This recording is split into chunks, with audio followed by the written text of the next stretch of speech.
तो हेलो दोस्तों, आप सभी का स्वागत है हमारे YouTube चैनल टोटल लर्निंग पर। आप सभी को गुड इवनिंग, जय हिंद, जय सिया राम, राधे राधे। आप सभी का स्वागत है हमारे YouTube चैनल पर। सभी दोस्तों को गुड इवनिंग, गुड इवनिंग। चलिए दोस्तों, तो आज हम लोग 2006 से लेकर 2023 तक पूछे गए प्रीवियस ईयर क्वेश्चन जो कि जीके से संबंधित है, उनका ईयर वाइज क्वेश्चन हम लोग करेंगे।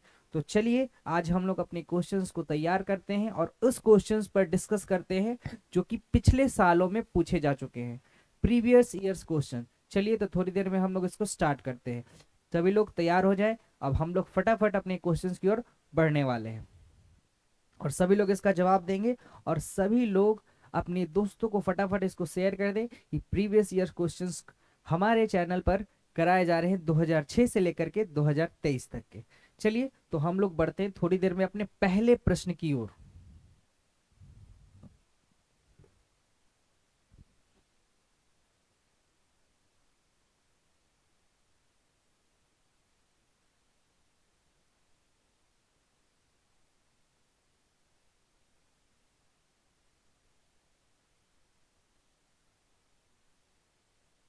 तो चलिए दोस्तों, हम लोग बढ़ते हैं अपने पहले सवाल की ओर।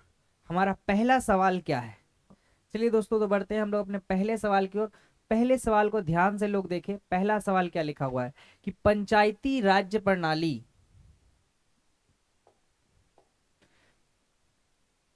पंचायती राज्य प्रणाली को स्वीकार करने वाला प्रथम राज्य था। यानी पहले भारत में जब पंचायती राज्य आया, पंचायती राज्य का गठन हुआ, तो उस समय सबसे पहले कहाँ लागू किया गया? गुजरात, राजस्थान, महाराष्ट्र, पश्चिम बंगाल। चलिए देखिए, ये सवाल ईयर इसमें छूट गया है, ये 2023 में पूछा गया था, यानी पिछले साल ये प्रश्न पूछा गया था। अगर आपको पता होगा तो 2023 में ये प्रश्न आया था, मिस्टेक यहाँ छूट गई है। 2023 में ये सवाल आया था, पंचायती राज्य प्रणाली को किस राज्य ने सर्वप्रथम स्वीकार किया था? गुजरात, राजस्थान, महाराष्ट्र, पश्चिम बंगाल। तो दोस्तों आप लोग इसका उत्तर दें, option A, option B, option C या ऑप्शन डी। क्या होगा इसका उत्तर? ए होगा, बी होगा, सी होगा या डी होगा? चलिए दोस्तों, तो हम लोग इसके प्रश्न का उत्तर बताते हैं। तो दोस्तों इस प्रश्न का उत्तर जो है आपका ऑप्शन नंबर बी हो जाएगा, राजस्थान। राजस्थान में सबसे पहले पंचायती राज व्यवस्था को लागू किया गया और यह लागू किया गया था 2 अक्टूबर। ध्यान से देखिएगा, कब ये लागू किया? 2 अक्टूबर 1959 को यह लागू किया गया। और यह किसके द्वारा लागू किया गया था? उस समय के तत्कालिक प्रधानमंत्री जवाहरलाल नेहरू। जवाहरलाल नेहरू ने यह लागू किया गया था। देखो हमारे यहाँ पंचायती राज व्यवस्था नहीं थी, लेकिन हमारे यहाँ संविधान में एक संशोधन हुआ था, 73वां संविधान संशोधन। याद रखिए, हमारे यहाँ संविधान में एक संशोधन हुआ जिसका नाम कौन सा संशोधन? अमेंडमेंट, 73वां संशोधन, जिसके तहत किसको जोड़ा गया? पंचायती राज व्यवस्था को। और यह किस अनुसूची में है? संविधान के किस अनुसूची में जोड़ा गया? संविधान के अनुसूची 11 में। संविधान के अनुसूची 11, अनुच्छेद 243 और भाग 4 में इसका वर्णन किया गया है। सभी लोग ध्यान से सुने। तो कब इसका जोड़ा गया? 73वां संविधान संशोधन हुआ था 1992 में, 1992 में एक हमारे संविधान में एक अमेंडमेंट हुआ जिसके तहत पंचायती राज व्यवस्था को शामिल किया गया। और कब किया गया? 1992 में। किस में? अनुसूची 11, अनुच्छेद 243 और भाग जो है आपका बाबू, भाग है आपका भाग 9। किस में लागू इसको जोड़ा गया है? याद रखिएगा, इसको भाग 9 में और अनुच्छेद 243 में इसको जोड़ा गया है। चलिए, और किसके द्वारा लागू किया गया था पहली बार? जवाहरलाल नेहरू। चलिए तो हम लोग अब बढ़ते हैं दूसरे सवाल की ओर। चलिए दोस्तों, तो हम लोग बढ़ते हैं अपने दूसरे प्रश्न की ओर। चलिए दोस्तों, आज का हमारा दूसरा प्रश्न है, नाटो की स्थापना कब हुई थी। दोस्तों ये जो प्रश्न है, नाटो की स्थापना कब हुई थी, ये 2022 में पूछा गया। तो बताएं 1975, 1949, 2000 या 1996।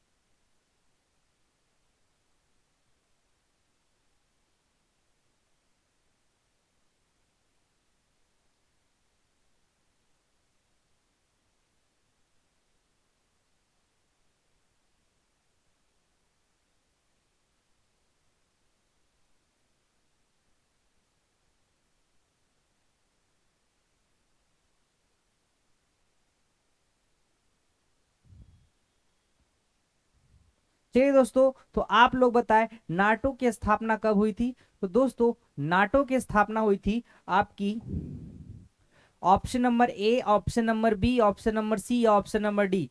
तो दोस्तों नाटो की स्थापना जो है वो 1949 में हुई थी। कब हुई थी? 1949 में नाटो की स्थापना हुई थी। देखिए इसकी स्थापना हुई थी वॉशिंगटन डीसी में। कहाँ हुई थी? वॉशिंगटन डीसी में इसकी स्थापना हुई थी। और इसकी स्थापना की तारीख है 4 अप्रैल। कब ये स्थापित हुई?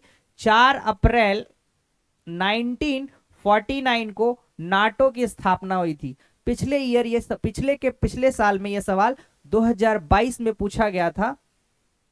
चलिए तो इससे संबंधित कुछ जानकारियां भी जान ले कि इसका हेडक्वार्टर कहाँ है। इसका हेडक्वार्टर जो है बेल्जियम में है। कहाँ है दोस्तों इसका हेडक्वार्टर? और यह एक इंटरनेशनल ऑर्गेनाइजेशन है जिसमें कई यूरोपीय देश शामिल हैं। हेडक्वार्टर कहाँ है दोस्तों? बेल्जियम। बेल्जियम में इसका हेडक्वार्टर है। तो चलिए अब लोग बढ़ते हैं हम लोग तीसरे प्रश्न की ओर। और इसमें अभी बात करें तो वर्तमान में 31 देश शामिल है। 31 देश, 31 कंट्री अभी वर्तमान में इसमें शामिल है। चलिए अगले प्रश्न की ओर बढ़ते हैं। हमारा आज का आज का तीसरा प्रश्न है कि भारत की कोकिला किसे कहा जाता है। आज का तीसरा प्रश्न है दोस्तों, ये देखिए कि भारत की कोकिला किसे कहा जाता है। और ये भी आपका 2022 में पूछा जा चुका है। तो आप लोग बताएं option A Asha Bhosle, option B Sarojini Naidu, option C Devika Rani या ऑप्शन डी लता मंगेशकर। पूरा नाम नहीं लिखा हुआ है, लता मंगेशकर। चलिए फटाफट आप लोग बताएं दोस्तों क्या हो जाएगा इसका उत्तर। भारत की कोकिला किसे कहा जाता है?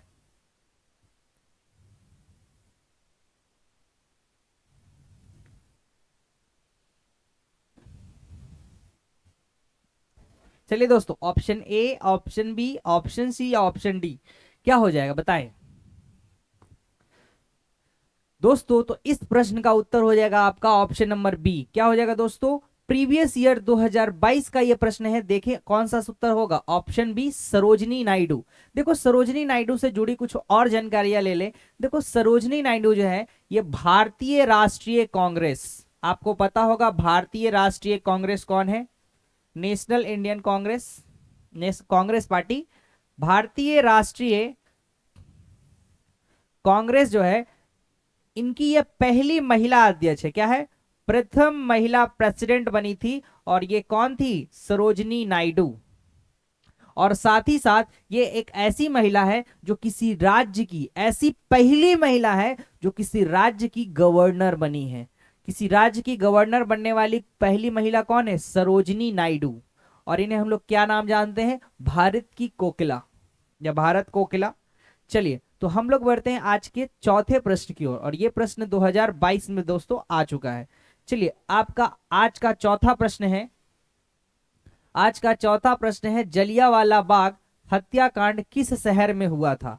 आपके सामने ऑप्शन है अमृतसर, अहमदाबाद, लुधियाना या फिर पटना। आप सभी लोग बताएं जलियांवाला बाग जो है हत्याकांड वो किस समय घटित हुआ था? अमृतसर, अहमदाबाद, लुधियाना या फिर पटना? सभी लोग बताएं इसका उत्तर क्या होगा दोस्तों। तो आज के चौथे प्रश्न का उत्तर, और ये सवाल आपका 2021 में पूछा जा चुका है। तो दोस्तों इस प्रश्न का उत्तर हो जाएगा आपका अमृतसर। क्या हो जाएगा दोस्तों? अमृतसर। अमृतसर नगर में ये क्या हुआ था? घटित हुआ था। चलिए, अमृतसर में एक जगह है जलियांवाला बाग। जलियांवाला बाग, वहीं पर यह घटना घटी थी, और यह घटना घटी थी 13 अप्रैल 1919 को। चलिए, जिसमें जनरल डायर ने क्या दिया था? आदेश दिया था कि आप गोलियां चलवाइए। बाकी क्यों इकट्ठा हुए थे? एक कानून का विरोध करने के लिए, काला कानून का। चलिए, नेक्स्ट क्वेश्चन है दोस्तों हमारा आज का पांचवा प्रश्न है। फटाफट हम लोग अपने पांचवें प्रश्न की ओर बढ़ते हैं कि अयोध्या किस नदी के तट पर स्थित है। और यह प्रश्न आपका 2021 में ज्योग्राफी का है। देखो, आया हुआ प्रश्न है, पढ़ाया हुआ प्रश्न है। तो बताएं इसका उत्तर क्या होगा? झेलम, यमुना, धमुना हो गया है, मिस्टेक है, मिसप्रिंट है, यमुना, कृष्णा, सरयू। बताएं क्या होगा दोस्तों? यमुना, सरयू, कृष्णा या झेलम?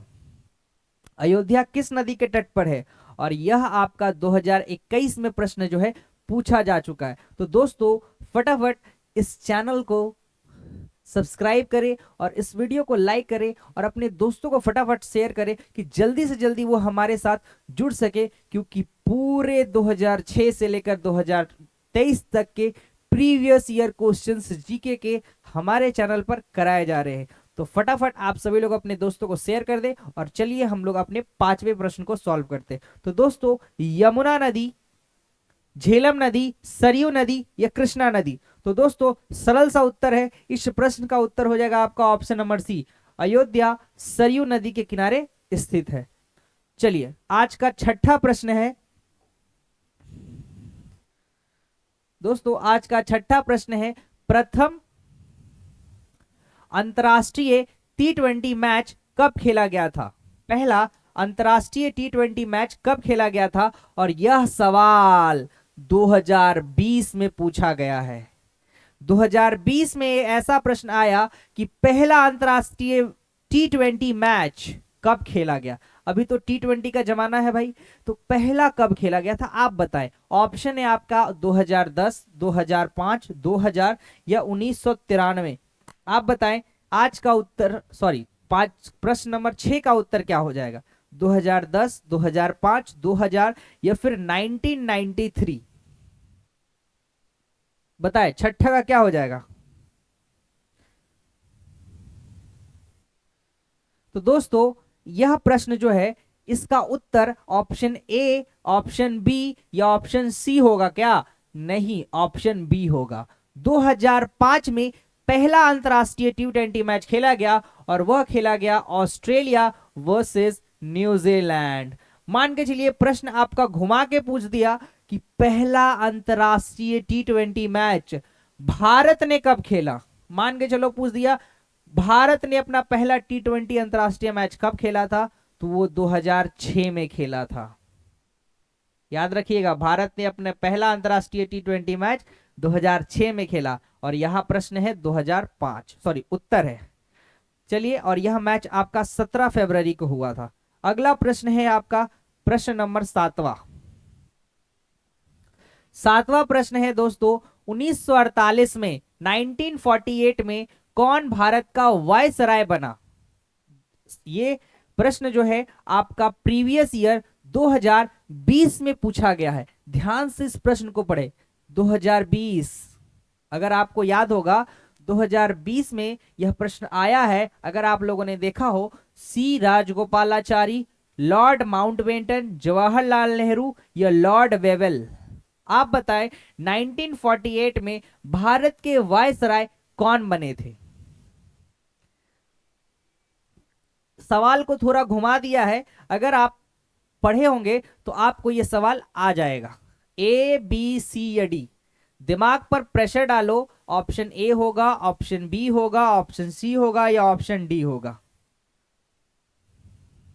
देखो दोस्तों, इस सवाल का उत्तर आपका ऑप्शन नंबर ए हो जाएगा। एकदम नहीं होगा, एकदम नहीं होगा। हम जानते हैं बच्चों ने ए मारे हैं, लेकिन ए नहीं बल्कि ऑप्शन नंबर बी होगा, लॉर्ड माउंटबेटन।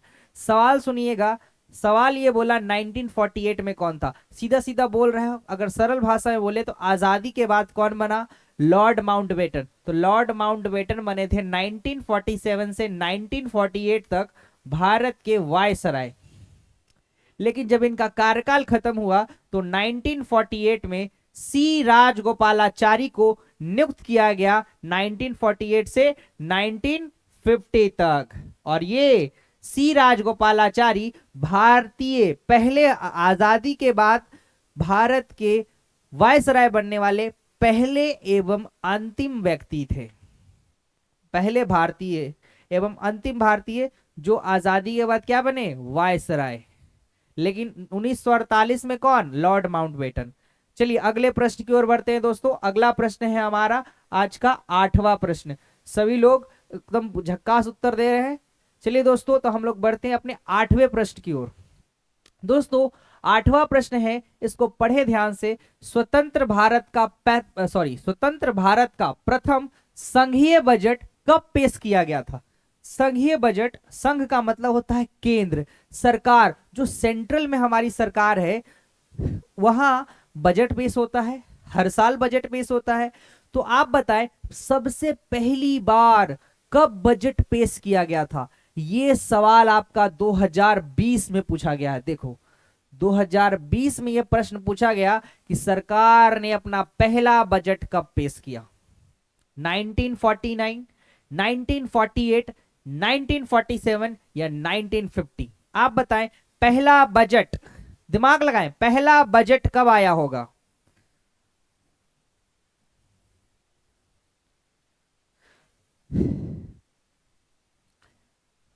दम दिमाग लगाएं। तो दोस्तों हमारे इस प्रश्न का उत्तर हो जाएगा ऑप्शन नंबर सी। नहीं, सभी लोग हड़बड़ा के ना मार दे कि आजादी 47 में मिली थी तो 47 में होगा। नहीं, option number A 1949 is a right answer. और यह आपको हमारे यहां पेश किया गया था 26 नवंबर 1949 को, हमारे देश का पहला संघीय बजट। और ये पेश करने वाले व्यक्ति का नाम था सन्मुखम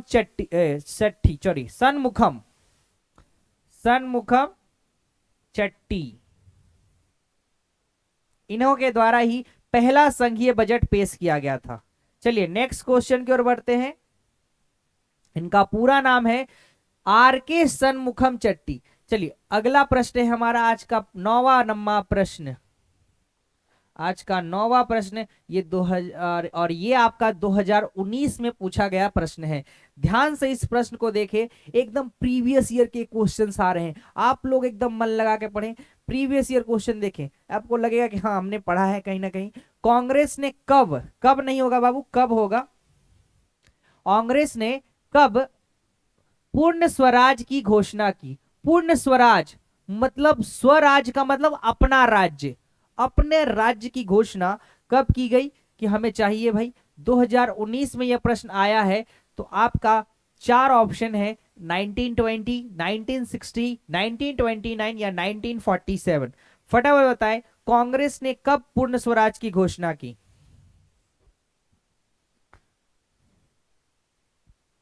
तो दोस्तों इस प्रश्न का उत्तर हो जाएगा आपका ऑप्शन नंबर सी। 1929 में क्या किया गया था? कांग्रेस ने पूर्ण स्वराज की घोषणा 19 दिसंबर 1929 को किया था। चलिए अगला प्रश्न है हमारा प्रश्न नंबर 10वां। आज का 10वां प्रश्न दोस्तों, आज का 10वां प्रश्न यह कहता है कि द्वितीय ओलंपिक खेल कहां हुए थे? 10वें प्रश्न को पढ़ें। यह प्रश्न जो है आपका ओलंपिक खेलों से संबंधित है। तो ओलंपिक खेल 2019 का यह प्रश्न है। दम ध्यान से देखें, 2019 प्रश्न क्या है कि सेकेंड ओलंपिक गेम्स कहां पर हुए थे? ग्रीस में, फ्रांस में, यूके में या यूएसए में? ये फ्रांस है बाबू, अंग्रेजी में लिख देते हैं फ्रांस। चलिए, फ्रांस, ग्रीस, यूके या यूएसए?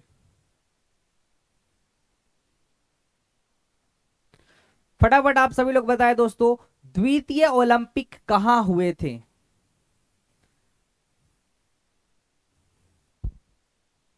वही सारी है बच्चा, सभी को क्लियर?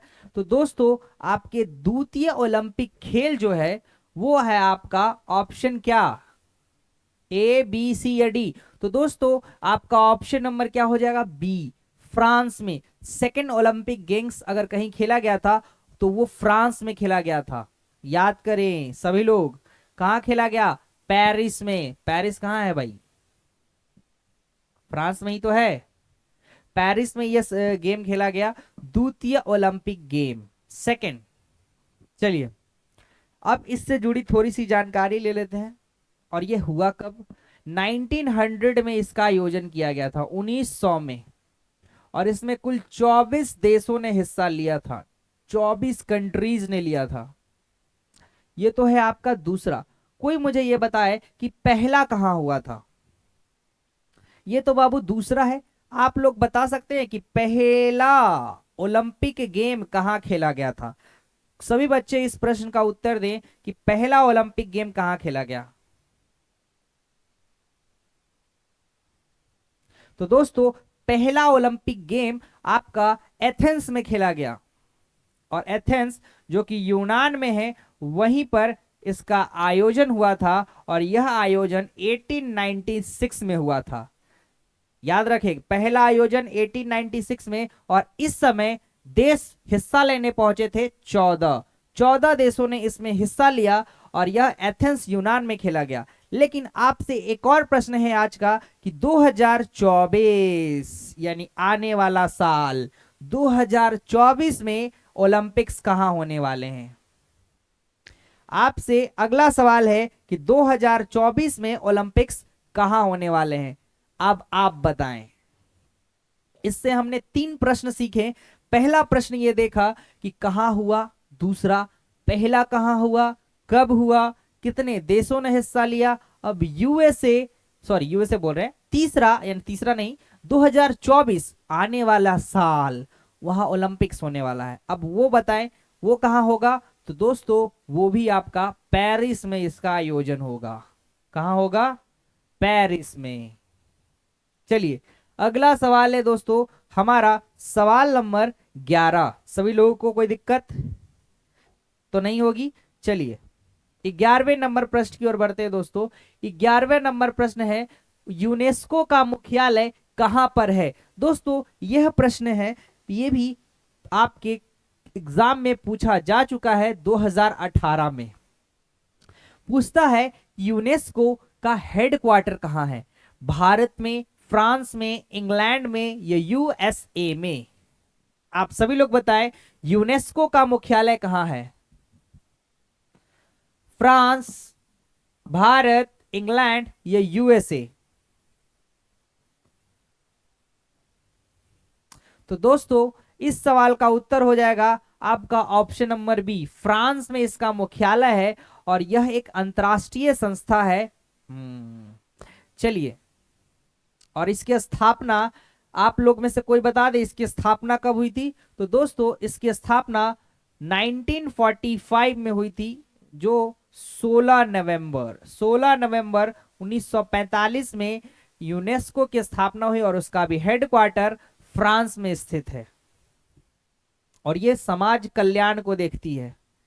चलिए, अगला है हमारा आज का 12वां प्रश्न, प्रीवियस ईयर क्वेश्चंस का सवाल देखें। मिजोरम। दोस्तों सवाल है आपका, मिजोरम भारत का 23वां राज्य कब बना? भारत का 23वां राज्य मिजोरम है, लेकिन यह बना कब? ऑप्शन आपके सामने 4 दिए गए हैं। 1968, option number B 1986, option number C 2000 या चौथा ऑप्शन 1987। और यह प्रश्न आपका दोस्तों 2018 में आ चुका है। जाकर आप देख सकते हैं कि मिजोरम भारत का 23वां राज्य कब बना?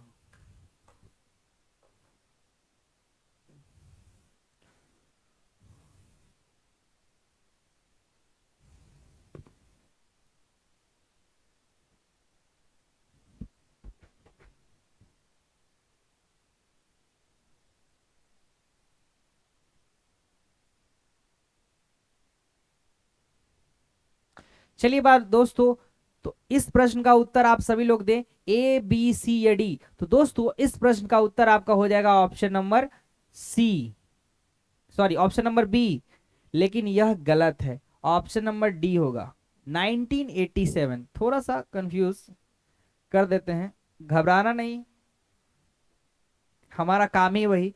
1987 में यह भारत का 23वां राज्य बना और यह बना 20 फरवरी 1987। लेकिन यह भारत का पहले राज्य नहीं था, बल्कि इसे केंद्र शासित प्रदेश भी बनाया गया है। अब कब बनाया गया है इसकी चर्चा हम लोग थोड़ी सी इसमें करते हैं। 21 जनवरी, याद रखें ये डेट, 21 जनवरी 1972, 21 जनवरी 1972 को मिजोरम को भारत ने केंद्र शासित प्रदेश का दर्जा दिया। किसका दर्जा दिया? केंद्र शासित प्रदेश। कहा कि मिजोरम, मिजोरम आप 21 जनवरी 1972 से भारत के क्या कहलाएंगे? केंद्र शासित प्रदेश कहलाएंगे। 1972 में क्या बने ये? केंद्र शासित प्रदेश। लेकिन 1976 में एक कमेटी आई और उस कमेटी की सिफारिश पर 20 फरवरी 1987 को भारत का 23वां राज्य मिजोरम को घोषित कर दिया गया और उस कमेटी का नाम था Mizoram national front, sorry Mizo national front.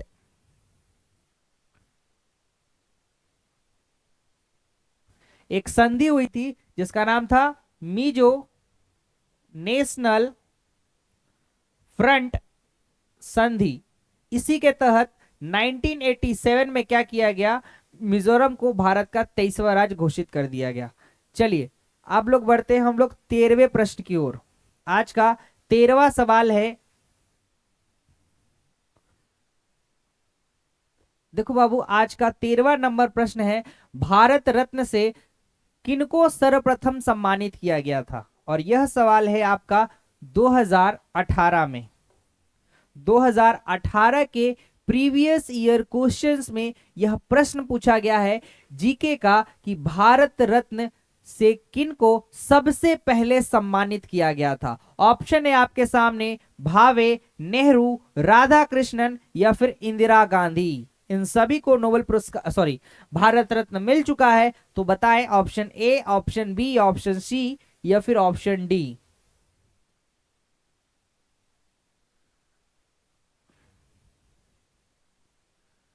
क्या हो जाएगा दोस्तों? ए होगा, बी होगा, सी होगा या डी होगा?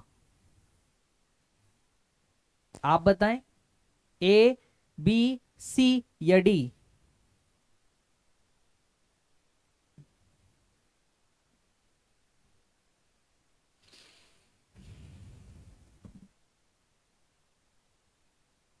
दोस्तों इस सवाल का उत्तर आपका ऑप्शन नंबर सी हो जाएगा। क्या हो जाएगा दोस्तों? Option number C. सभी बच्चे इसका ध्यान दें, ऑप्शन नंबर सी इसका सही उत्तर होगा। अब ध्यान से सुने इसके बारे में कुछ। देखिए भारत रत्न भारत का सर्वोच्च नागरिक पुरस्कार है। भारत रत्न क्या है बाबू? भारत रत्न जो है भारत का सर्वोच्च नागरिक पुरस्कार है और इसकी शुरुआत 1954 से हुई और 1954 में 3 व्यक्तियों को यह पुरस्कार दिया गया, जिसमें से एक व्यक्ति थे राधा कृष्णन। क्या थे? एक व्यक्ति कौन थे? राधा कृष्णन। दूसरे व्यक्ति थे सी राजगोपालाचारी। कौन थे? राजगोपालाचारी, ये दूसरे व्यक्ति थे। और तीसरे व्यक्ति थे वेंकट रमन। तीसरे व्यक्ति का नाम क्या था? चंद्रशेखर वेंकट रमन। वेंकट रमन, ये 3 व्यक्ति थे जिन्हें नोबेल पुरस्कार से 1954 में क्या किया गया, सम्मानित किया गया। और ये याद रखिए, ये हमेशा राष्ट्रपति के द्वारा दिया जाता है। किसके द्वारा, राष्ट्रपति के द्वारा दिया जाता है। और यह 26 जनवरी को दिया जाता है। कब, डेट भी याद रखे, 26 जनवरी को राष्ट्रपति भारत रत्न से लोगों को सम्मानित करते हैं, जिसमें 1954 में 3 व्यक्तियों को दिया गया, राधा कृष्णन, सी राजगोपालाचारी, चंद्रशेखर वेंकट रमन। चलिए दोस्तों, तो हम लोग नेक्स्ट क्वेश्चन की ओर बढ़ते हैं अपने। देखो ये भी देख लो कि विनोबा भावे, नेहरू जी और इंदिरा गांधी जी को कब कब मिला। देखो विनोबा भावे को मिला 1983 में, 1983 में इन्हें मिला, 1955 में नेहरू जी को मिला, और इंदिरा गांधी को नोबेल पुरस्कार मिला था 1971 में। चलिए हम लोग बढ़ते हैं अपने अगले प्रश्न की ओर, यानी आज का 14वां नंबर प्रश्न। दोस्तों आज का 14वां प्रश्न है कि भारतीय उपग्रह, यानी प्रथम भारतीय उपग्रह इस वर्ष भेजा गया। दोस्तों यह सवाल आपका 2023 में पूछा गया है, यानी पिछले साल के पेपर अगर आप उठा के देखते हैं तो यह प्रश्न आपको मिलेगा कि पहला भारतीय उपग्रह किस साल में भेजा गया। 2013 में, 2013, 2000, 1950 या फिर 1975। आप सभी लोग बताएं कब भेजा गया था।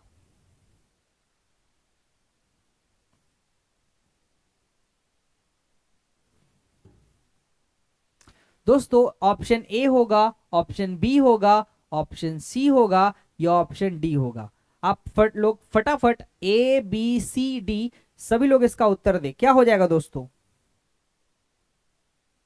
ए बी सी या फिर डी। तो दोस्तों प्रथम भारतीय उपग्रह किस वर्ष भेजा गया, तो दोस्तों पहला भारतीय उपग्रह आपको ऑप्शन नंबर डी हो ही नहीं सकता, ऑप्शन नंबर बी होगा। 1975 में हमारे यहां पहला भारतीय उपग्रह भेजा गया और इसकी तारीख थी 19 अप्रैल, और इस उपग्रह का नाम था आर्यभट्ट। क्या नाम था दोस्तों, आर्यभट्ट इसका नाम था। और यह भेजा गया था सोवियत संघ के द्वारा। किसने भेजा, थोड़ी सी जानकारी ये भी ले लें, किसके द्वारा भेजा गया, ये सोवियत संघ। चलिए दोस्तों अगले प्रश्न की ओर बढ़ते हैं, आज का 15वां नंबर प्रश्न। आशा करते हैं आप सभी लोगों को हमारे आज के सेशन में बहुत ही मजा आ रहा होगा। तो आप लोग फटाफट हमारे इस वीडियो को लाइक करिए, चैनल को सब्सक्राइब करिए और फटाफट एकदम बढ़िया तरीके से कमेंट करके बताएं कैसा आपको आज का क्लास लग रहा है, और सभी लोग प्रश्न का उत्तर देते रहें। और ध्यान रखें कि अभी अपने जितने भी दोस्त हैं जो पैरामेडिकल की तैयारी जबरदस्त तरीके से कर रहे हैं, उन सभी दोस्तों को ये वीडियो शेयर कर दें कि उनके पास भी प्रीवियस ईयर क्वेश्चंस के प्रैक्टिस पहुंच जाए, और उनसे जुड़ी जानकारियां जो हर एक साल में कौन कौन से प्रश्न चुने गए, पूछे गए, उनको चुन चुनकर आपके सामने हमारी टीम आपको प्रस्तुत कर रही है। तो चलिए हमारे साथ जुड़े रहिए और जबरदस्त तरीके से तैयारी करते रहिए। तो चलते हैं हम लोग अपने अगले प्रश्न की ओर। दोस्तों हमारा अगला प्रश्न है आज का 15वां प्रश्न, अशोक के अभिलेख किस भाषा में है। देखो अब आते सीधा 2006। कितनों का तो 2006 में इतने छोटे हो गए कि सोचा भी नहीं होगा। 2006 अशोक के अभिलेख किस भाषा में है। 2006 प्रीवियस ईयर में एक पेपर में क्वेश्चन आया कि अशोक के अभिलेख किस भाषा में है।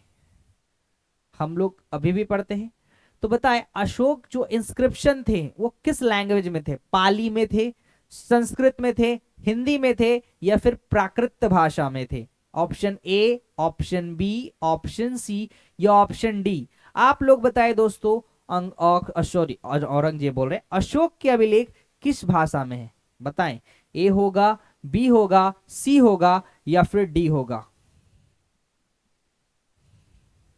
भाषा पूछ रहा है, किस भाषा में, लिपि नहीं, किस भाषा में है?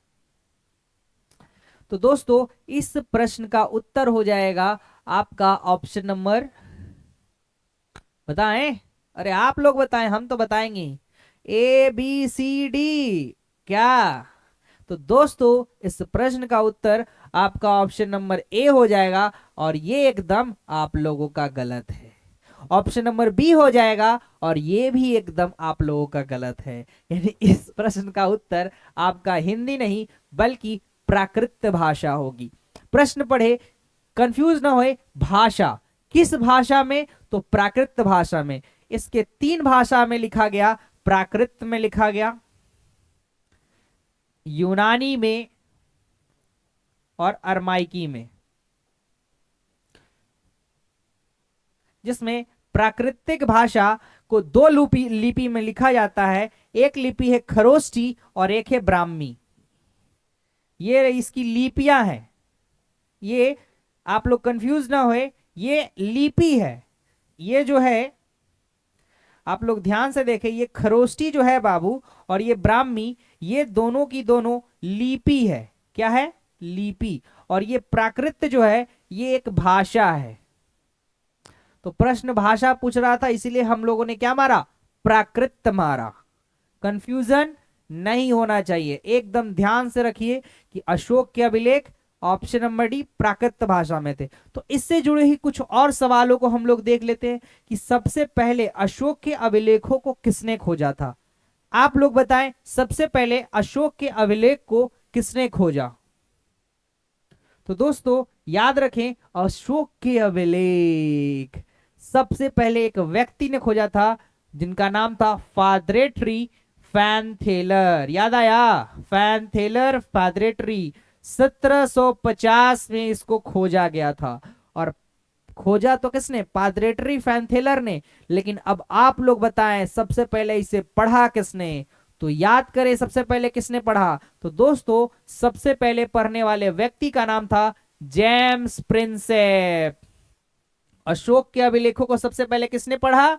तो जेम्स प्रिंसेप। और ये पढ़ा था 1837 में। चलिए नेक्स्ट क्वेश्चन की ओर हम लोग अब बढ़ेंगे, यानी आज का 16वां प्रश्न। सभी लोगों को क्वेश्चंस करने में मजा आ रहा है, डिस्कशन एकदम बढ़िया तरीके से हो रही है। आप सभी लोग एकदम हमारे साथ जुड़े रहें और जबरदस्त जीके की क्लास को ज्वाइन करें, और आपको ऐसे ऐसे मजेदार मजेदार एकदम क्लासेस होगी और भी प्रीवियस ईयर से संबंधित। चलिए दोस्तों आज का नेक्स्ट क्वेश्चन करते हैं, यानी आज का 16वां प्रश्न। दोस्तों आज का 16वां प्रश्न है, वह पंजाब केसरी के नाम से विख्यात थे। यानी सवाल है आपका ये 2008 में। ध्यान से देखो कब पूछा गया? 2008, बहुत पुराना। क्या पूछा? कि पंजाब केसरी के नाम से, जैसे निक नेम से एक सवाल 2023 में भी, सॉरी 22 या 23 में पूछा है कि भारत की कोकिला किसे कहते हैं। 22 का शायद सवाल है। तो निक नेम से सवाल देखो 2008 में भी पूछे जाते थे। तो निक नेम याद करना बहुत ही जरूरी। पंजाब केसरी से कौन जाना जाता है? केरो, राजा राम मोहन राय, लाला लाजपत राय, लास्ट भगत सिंह। आप लोग बताएं पंजाब केसरी के नाम से हम लोग किसको जानते हैं? कैरो, राजा राम मोहन राय, लाला लाजपत राय या भगत सिंह? आप लोग फटाफट कमेंट में आंसर दे। दोस्तों इस प्रश्न का उत्तर क्या होगा? ए होगा, बी होगा, सी होगा या डी होगा? तो दोस्तों इस प्रश्न का उत्तर आपका और ना option A, option B, option C, option D क्या होगा? कमेंट बॉक्स में लिखे, सिर्फ देखे नहीं लिखे, उत्तर दें।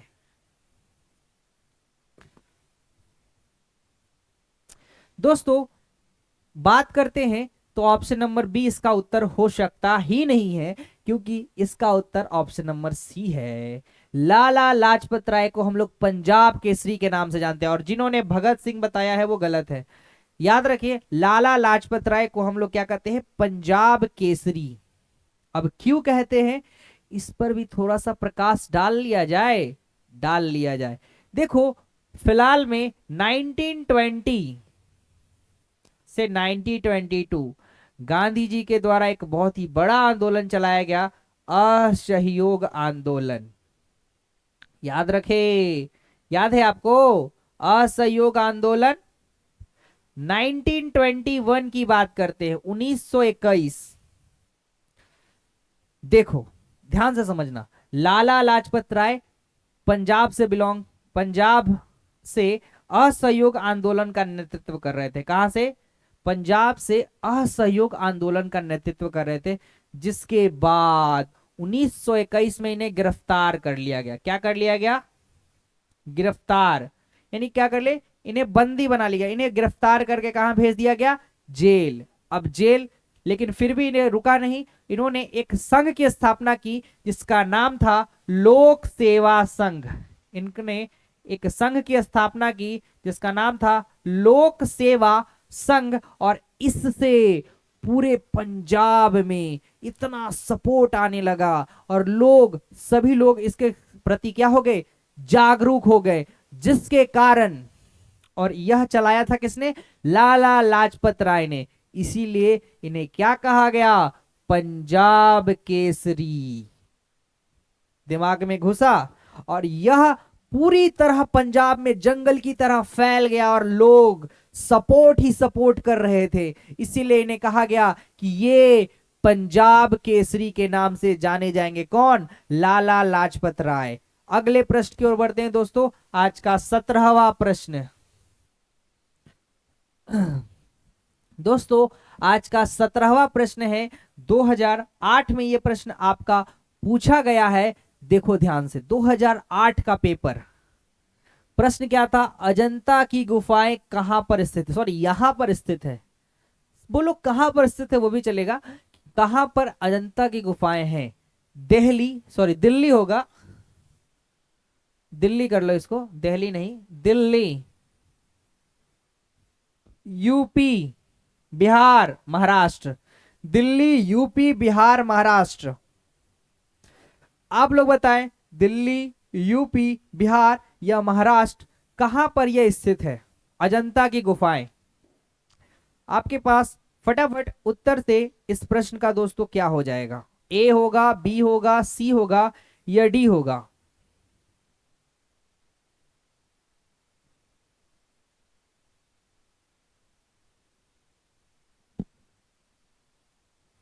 चलो, तो दोस्तों इस प्रश्न का उत्तर आपका ऑप्शन नंबर बी होगा। एकदम नहीं, ऑप्शन नंबर डी होगा, महाराष्ट्र होगा। और महाराष्ट्र के औरंगाबाद में यह स्थित है। लेटेस्ट में इसको संभाजी नगर भी के नाम से जाना जाता है। तो बात करें महाराष्ट्र में, औरंगाबाद संभाजी नगर के में यह स्थित है अजंता की गुफाएं। दोस्तों आखिर ये अजंता की गुफाएं बनी कब, मतलब किसके द्वारा बनी? याद रखे। अब थोड़ा सा ध्यान दे यहां पर कि इसे बनाया किसने, यानी बनवाया किसने, किसने बनवाया? थोड़ा सा प्रकाश डालो। एक सम्राट है जिनका नाम है वाकाटक सम्राट। क्या? वाकाटक सम्राट। और ये एक पंडित थे जिन्होंने अजंता की गुफाओं का निर्माण करवाया रुकने के लिए। और उस समय भारत में किसका शासन था? तो हरिसेन का। किसका? हरिसेन। किसका शासन चल रहा था? हरिसेन का शासन चल रहा था उस समय, वहां हरिसेन का शासन था। और वाकाटक सम्राट ने यह गुफाएं को बनवाया था। किसको? अजंता की गुफाएं, जो कि महाराष्ट्र के औरंगाबाद संभाजी नगर में स्थित है। चलिए अगला प्रश्न है दोस्तों आज का 18वां प्रश्न। नॉर्वे की राजधानी क्या है? अब बताएं, नॉर्वे एक देश है तो उसकी राजधानी क्या है? ओस्ले, टोमसे, बर्मन या ट्रांधीमे? जो ये सवाल है आपका 2009 में पूछा गया है कि इसकी कैपिटल क्या है? बताएं आप लोग। दोस्तों नॉर्वे का कैपिटल क्या है?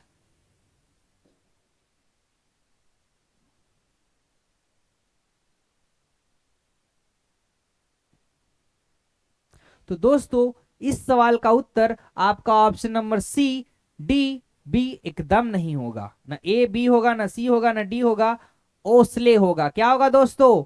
नॉर्वे की राजधानी आपका ऑप्शन नंबर ए, ओस्ले। दोस्तों आप सभी लोग ये बताएं कि यहां पर करेंसी क्या चलती होगी। कैपिटल तो आप सभी ने बता दिया, अब यहां पर बताएं इसकी करेंसी क्या थी। करेंसी यानी मुद्रा, आप सभी लोग बताएं। 18वें नंबर प्रश्न जो 2009 में पूछा गया है कि नॉर्वे की राजधानी दोस्तों तो ओस्ले है, लेकिन इसकी मुद्रा क्या है? मुद्रा यानी करेंसी। प्रश्न नहीं दिख रहा है, देख लो। तो दोस्तों इस प्रश्न का उत्तर होगा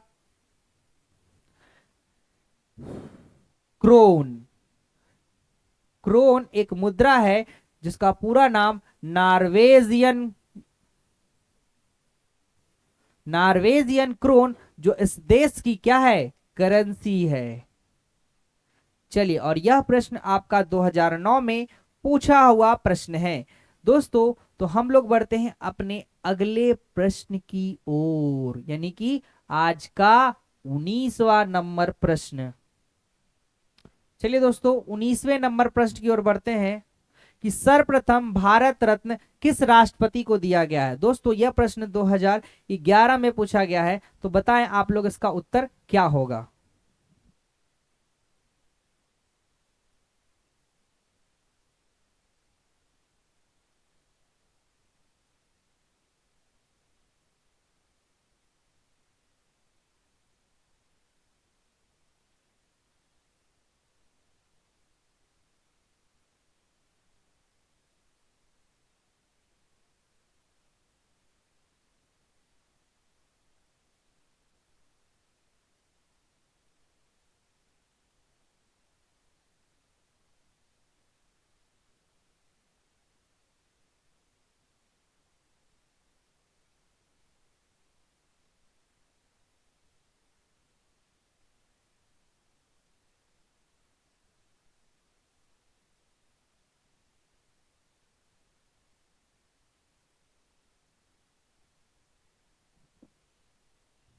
तो दोस्तों आप लोग बताएं सबसे पहला भारत रत्न किसे दिया गया था। राधा कृष्णन, राजेंद्र प्रसाद, वीवी गिरी या फिर अब्दुल कलाम। यह प्रश्न थोड़ी देर पहले भी आपको पूछा गया है। प्रश्न आप लोग ध्यान दे, वहां था कि भारत रत्न सबसे पहले किसको दिया गया। यहां प्रश्न है कि सर्वप्रथम भारत रत्न किस राष्ट्रपति को दिया गया था।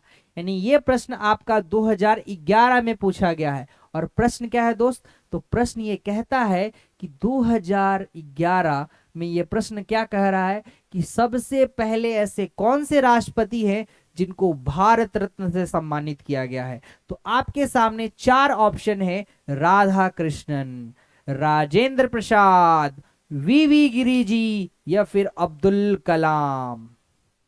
आप लोग बताएं ए, बी, सी या डी। क्या हो जाएगा दोस्तों? बहुत ही सरल सा उत्तर है। तो दोस्तों इस प्रश्न का उत्तर आपका हो जाएगा ऑप्शन नंबर डी।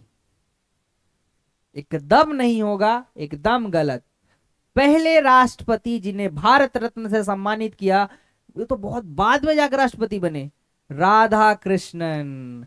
इन्हें 1954 में, अभी थोड़ा देर पहले हमने एक प्रश्न किया था कि इन्हें 1944-54 में भारत रत्न से सम्मानित किया गया, और ये 1952 से 1962 तक भारत के उपराष्ट्रपति रहे। क्या रहे? भारत के उपराष्ट्रपति। तो कहेगा सर सर आप तो कह रहे थे कि राष्ट्रपति।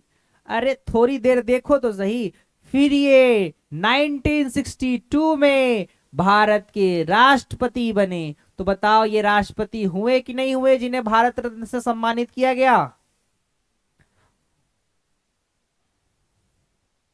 1962 में ये भारत के राष्ट्रपति बने, और उस समय ये भारत के उपराष्ट्रपति थे। भारत के पहले उपराष्ट्रपति भी यही है, डॉक्टर सर्वपल्ली राधाकृष्णन। याद आया? अगले प्रश्न की ओर बढ़ते हैं दोस्तों। आज का 20वां प्रश्न। दोस्तों आज का 20वां प्रश्न है तात्या टोपे ने विद्रोह का नेतृत्व यहां से किया था। यानी जो तात्या टोपे हैं उन्होंने अपना विद्रोह का नेतृत्व कहां से किया? भोपाल, लखनऊ, झांसी या कानपुर? भोपाल, लखनऊ, झांसी या Kanpur?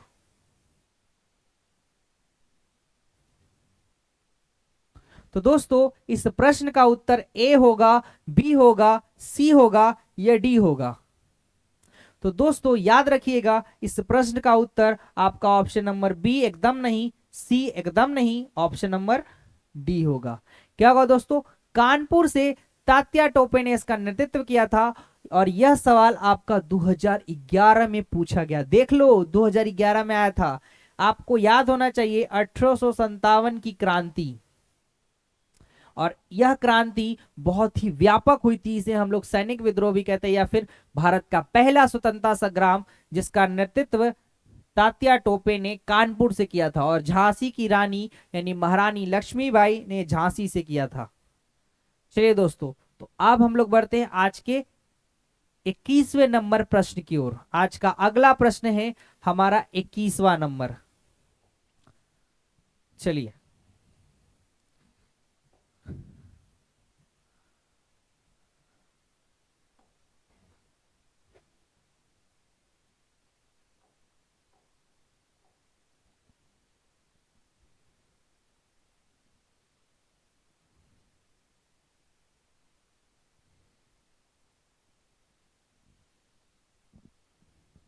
Wait wait 2 second wait करें आप सभी लोग।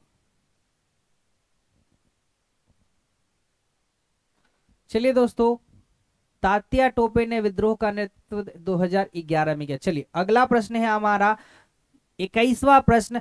फ्रांसीसी क्रांति किस सन में हुई थी? देखो एक सवाल है 2011 में आया है ये, कि फ्रांसीसी क्रांति कब हुई थी? 1879, 1789, 1920 या 1970? 21वां नंबर प्रश्न है। आप सभी लोग इसका उत्तर बताएं, ए, बी, सी या फिर डी। तो दोस्तों इस प्रश्न का उत्तर हो जाएगा आपका ऑप्शन नंबर बी, 1989 में फ्रांसीसी क्रांति हुई थी।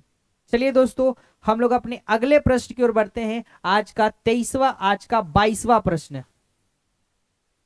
आज का दोस्तों 22वां प्रश्न है, किसने भारत पर 17 बार आक्रमण किया था? देखो आया ना 2012 में, ये हिस्ट्री का प्रश्न है कि 2012 में पूछा गया सवाल है कि कौन से ऐसा व्यक्ति था जिसने भारत पर 17 बार आक्रमण किया? मोहम्मद गौरी, महमूद गजनबी, तैमूर या फिर बाबर?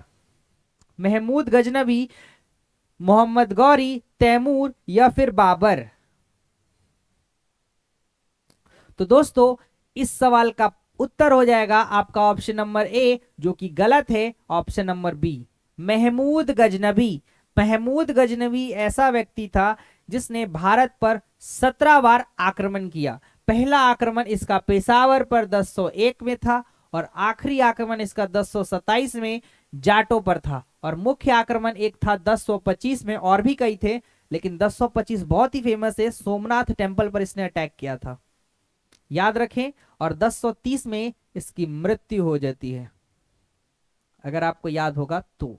डकैत था, आता था पैसा भारत लूटने, लूटपाट करने, अपने धर्म का प्रचार करने। चलिए दोस्तों, हम लोग बढ़ते हैं अपने नेक्स्ट क्वेश्चन की ओर। आज का 23वां प्रश्न।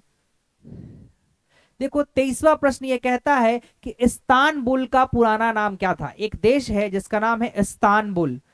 यह सवाल 2012 में पूछा जा चुका है। कब पूछा गया दोस्तों? 2012 में पूछ रहा है कि इस्तानबुल का ओल्ड नेम क्या था? पर्शिया, न्यासालैंड, क्रिस्टीना या फिर कॉन्स्टेंटिनोपल? कॉन्स्टेंटिनोपल, क्रिस्टीना, न्यासालैंड या पर्सिया? आप बताएं क्या हो जाएगा 23 का? ए, बी, सी या डी? तो दोस्तों इस सवाल का उत्तर हो जाएगा आपका ऑप्शन नंबर ए, कॉन्सेंट्रेनिया। देखो बाबू, ये एक तुर्की का छोटा सा शहर है, एक तुर्की का ये शहर है, तुर्की का। और ये प्राचीन नाम है इसका, क्या है, प्राचीन नाम, पुराना नाम है, बहुत ही पुराना नाम, जो अभी इस्तांबुल के नाम से जाना जाता है। चलिए अगला प्रश्न है दोस्तों हमारा आज का 24वां नंबर प्रश्न। किस फसल के साथ हरित क्रांति का संबंध रहा है, यानी कौन सी ऐसी फसल है जिसमें सबसे ज्यादा हरित क्रांति संबंधित है, हरित क्रांति ने किस फसल पर ज्यादा प्रभाव डाला, और यह सवाल आपका 2013 में पूछा जा चुका है। ध्यान से देखें 2013 में यह प्रश्न आया है। तो दोस्तों चावल, गेहूं, दाल या गन्ना, क्या हो जाएगा, चावल होगा, गेहूं होगा, दाल होगा या गन्ना होगा, क्या होगा दोस्तों। तो याद रखें सबसे ज्यादा इसमें अगर किसी फसल को लाभ हुआ तो वो हुआ ऑप्शन नंबर बी, गेहूं को, चावल नहीं गेहूं। और याद रखें इससे कुछ संबंधित बातें हम लोग करते हैं। देखो ये 1960 में ये शुरू हुआ था, पूरे विश्व स्तर पर इसका एक शब्द आया हरित क्रांति। 1960 में एक शब्द आया हरित क्रांति, और इस क्रांति का सर्वप्रथम प्रयोग करने वाले व्यक्ति थे वैज्ञानिक विलियम गैड। इनका पूरा नाम, एक वैज्ञानिक थे जिनका नाम था विलियम गैड, जिन्होंने सबसे पहले हरित क्रांति शब्द का प्रयोग 1960 में किया, और पूरे विश्व स्तर पर इसका जनक, ध्यान से सुने मैं क्या बोल रहा हूं, पूरे विश्व स्तर पर हरित क्रांति का जनक डॉक्टर नॉर्मन बोरलॉग को कहा जाता है। किसको कहा जाता है दोस्तों, डॉक्टर नॉर्मन बोरलॉग, इनको कहा जाता है पूरे विश्व स्तर पर हरित क्रांति का जनक। लेकिन कोई अगर आपसे पूछे भारत में कब शुरू हुआ, 1966 में, और भारत में इसके जनक MS स्वामीनाथन को माना जाता है। किसको, MS स्वामीनाथन।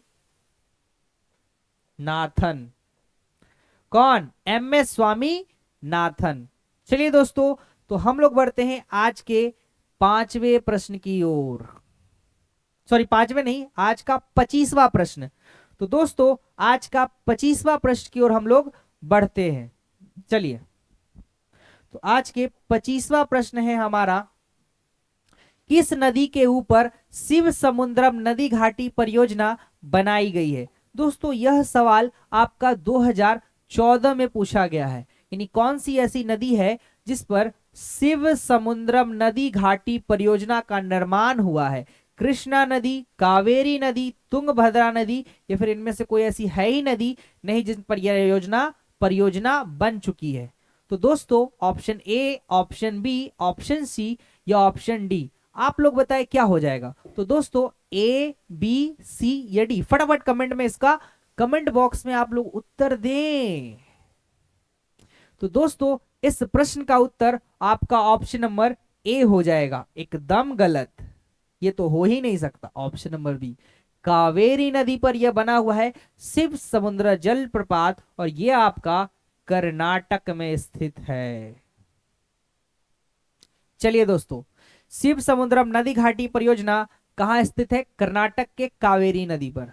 चलिए सवाल है हमारा आज का 26वां नंबर प्रश्न, वायुमंडल के किस परत में मौसमी घटनाएं होती रहती है। देखो आया ऐसा प्रश्न हम लोग पहले भी कर चुके हैं। 2014 में यह प्रश्न पूछा गया है कि वायुमंडल की ऐसी कौन सी लेयर है जहां पर मौसम से जुड़ी घटनाएं हमेशा घटित होते रहती है। क्षोभ मंडल, समताप मंडल, मध्य मंडल या तापमान मंडल। क्षोभ मंडल, समताप मंडल, मध्य मंडल या फिर तापमान मंडल। दोस्तों ए, बी, सी या डी।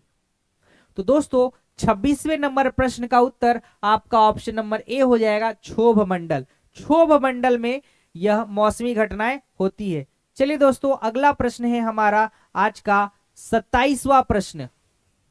दोस्तों 27वां प्रश्न ये कहता है कि टाइटन एक उपग्रह है किसी प्लैनेट का, मुझे नहीं पता किसका है, आप लोग जवाब देंगे। टाइटन इस ग्रह का सबसे बड़ा प्राकृतिक उपग्रह है, नेचुरल सैटेलाइट है किसी एक प्लैनेट का जो सबसे बड़ा है। और यह सवाल आपका 2014 में पूछा जा चुका है। देख ले, कब पूछा गया है? 2014 में। अब बताए किसका है? बुध भाई साहब का, शुक्र भाई साहब का, शनि भाई साहब का, या नेपच्यून भाई साहब का? अब आप लोग बताएं कि टाइटन किस ग्रह का उपग्रह है और सबसे बड़ा उपग्रह है? तो दोस्तों ए बी सी या डी। तो याद रखें, इस प्रश्न का उत्तर आपका ऑप्शन नंबर बी हो सकता है। क्या? एकदम नहीं होगा रे गधा। शुक्र का तो एक को होवे नहीं करता है उपग्रह, कि होता है? नहीं होता है। और बताएं, बुध हो सकता है क्या? बुध तो कभी जिंदगी में नहीं हो सकता। बुध के पास तो अपनी एक को उपग्रह नहीं है, एक भी नहीं है, शून्य शून्य शून्य शून्य। तो दोस्तों इस प्रश्न का उत्तर आपका ऑप्शन नंबर सी सैटर्न यानी शनि हो जाएगा। शनि एक ऐसा ग्रह है जिसके पास कौन सा उपग्रह उपस्थित है? टाइटन, जो सबसे बड़ा प्राकृतिक उपग्रह है। कौन सा प्रश्न का उत्तर हो जाएगा? सी सी सी, यानी ऑप्शन नंबर सी शनि भाई साहब यानी सैटर्न। दोस्तों अगले प्रश्न की ओर बढ़ते हैं। आज का 28वां नंबर प्रश्न। 28वां नंबर प्रश्न क्या है दोस्त?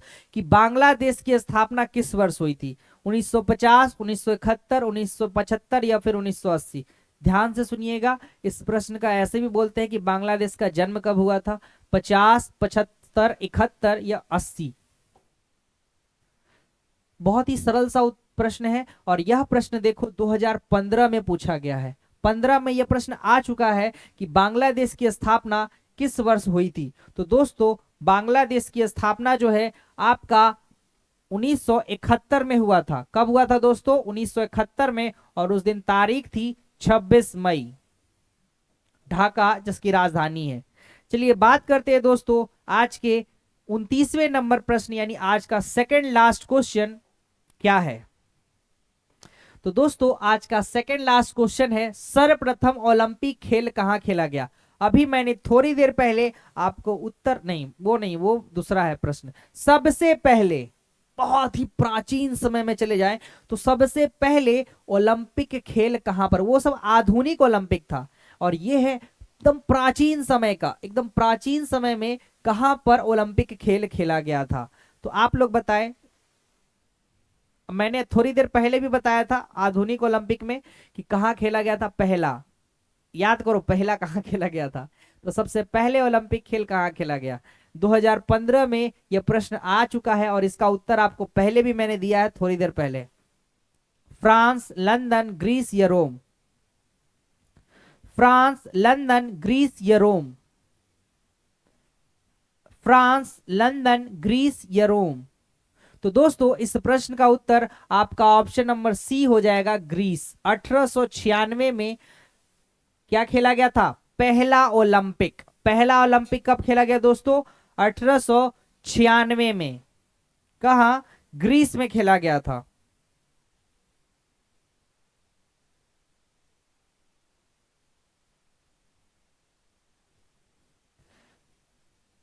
देखो कंफ्यूज हो जाओगे, कहा सर आपने तो यूनान बताया था। अरे ग्रीस को हम लोग वेस्टर्न भाषा को उधर यूनान बोला जाता है, लेकिन हम लोग जब आते हैं तो वेस्टर्न में उन्हें ग्रीस नाम से जाना जाता है। यूनान को ग्रीस के नाम से भी जाना जाता है। चलिए कंफ्यूज ना है, यूनान और ग्रीस दोनों एक ही जैसे हैं, अलग अलग नाम नहीं है, एक ही देश है, नाम थोड़े अलग अलग। कोई लोग ग्रीस बुलाते हैं, कोई यूनान बुलाते हैं।